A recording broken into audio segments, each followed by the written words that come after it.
নমস্কার বন্ধুরা, কেমন আছেন সবাই? আশা করি সবাই ভালো আছেন। আগের দিন আমরা প্রেগনেন্সির প্রিজাম্পটিভ সাইন্সগুলি সম্পর্কে জেনেছি। কারো কোথাও বুঝতে অসুবিধে হলে প্লিজ কমেন্ট করে জানাবেন। আজ আমরা জানব প্রেগনেন্সির প্রবাবেল সাইনগুলি সম্বন্ধে। চলুন তাহলে শুরু করা যাক। প্রেগনেন্সির প্রবাবেল লক্ষণ হল এমন শারীরিক পরিবর্তন যা গর্ভধারণের সম্ভাবনা নির্দেশ করে এবং চিকিৎসকের পর্যবেক্ষণে ধরা পড়ে। এগুলি প্রিজাম্পটিভ সায়েন্সের তুলনায় বেশি নির্ভরযোগ্য, তবে এগুলিও কিন্তু নিশ্চিত প্রমাণ নয়। কেন কি এগুলি শুধু প্রেগনেন্সির জন্যই ঘটে থাকে এমনটা কিন্তু নয়, বিভিন্ন শারীরিক কন্ডিশনের ফলেও হতে পারে। কোন লক্ষণগুলিকে আমরা প্রবাবেল সাইন্স হিসেবে চিহ্নিত করব? যেমন জরায়ুর আকার বৃদ্ধি বা ইউটেরাইন এনলার্জমেন্ট। গর্ভধারণের সময় জরায়ুর আকার ধীরে ধীরে বাড়তে থাকে, তবে জরায়ুতে টিউমার বা ফাইব্রয়েড থাকার কারণেও এমন হতে পারে।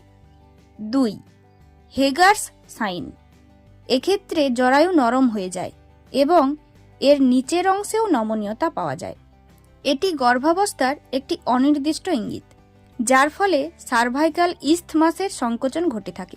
এটি সাধারণত গর্ভাবস্থার 4র্থ থেকে 6ষ্ঠ সপ্তাহের মধ্যে উপস্থিত হয় এবং গর্ভাবস্থার 12 সপ্তাহ পর্যন্ত উপস্থিত থাকতে পারে। 3. গুডেলস সাইন। এটি একটি অনিশ্চিত গর্ভলক্ষণ। এক্ষেত্রে জরায়ুর মুখ নরম হয়ে যায়। এটি সাধারণত গর্ভাবস্থার 4 থেকে 8 সপ্তাহে লক্ষ্য করা যায়। 4. চ্যাডউইকস সাইন। এক্ষেত্রে জরায়ু এবং যোনির রং গাঢ় লালচে বা নীলচে হয়ে যায়। এটি রক্ত সঞ্চালন বেড়ে যাওয়ার কারণে ঘটে থাকে। গর্ভধারণের 6 থেকে 8 সপ্তাহে এটি দেখা যায়। 5. ব্রেক্সটন হিক্স কন্ট্রাকশন অর্থাৎ ব্রেক্সটন হিক্স সংকোচন। এক্ষেত্রে জরায়ুর মৃদু সংকোচন ঘটে থাকে, যা গর্ভধারণের শেষের দিকে বেশি অনুভূত হয়, তবে এটি ফলস কন্ট্রাকশন। এটি ট্রু লেবার পেন নয়। 6. ভ্যাজাইনাল মিউকাসের পরিবর্তন।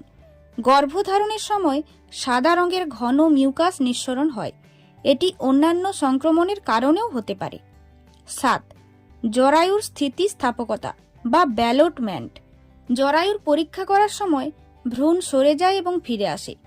যেমন একটি বেলুনকে ফু দিয়ে ফুলিয়ে তাতে অল্প জল ভরে হাত দিয়ে চাপ দিলে জলটি যেমন সরে যায় এবং ফিরে আসে, ঠিক সেরকম অবস্থার সৃষ্টি হয়। এটি চিকিৎসক বা প্রশিক্ষিত ব্যক্তির মাধ্যমে নির্ণয় করা হয়। 8. গর্ভধারণের পরীক্ষায় পজিটিভ ফলাফল অর্থাৎ পজিটিভ প্রেগনেন্সি টেস্ট। প্রস্রাব পরীক্ষায় HCG অর্থাৎ হিউম্যান কোরিওনিক গোনাডোট্রপিন হরমোনের উপস্থিতি ধরা পড়ে। তবে কিছু শারীরিক অসুস্থতা যেমন টিউমার থাকলে ভুল ফলাফল আসতে পারে। এই লক্ষণগুলি প্রেগনেন্সির সম্ভাবনা নিশ্চিত করার জন্য শক্তিশালী ইঙ্গিত দেয়, তবে এগুলি সম্পূর্ণ নিশ্চিত লক্ষণ নয়। বিভিন্ন শারীরিক অসুস্থতার কারণেও দেখা দিতে পারে।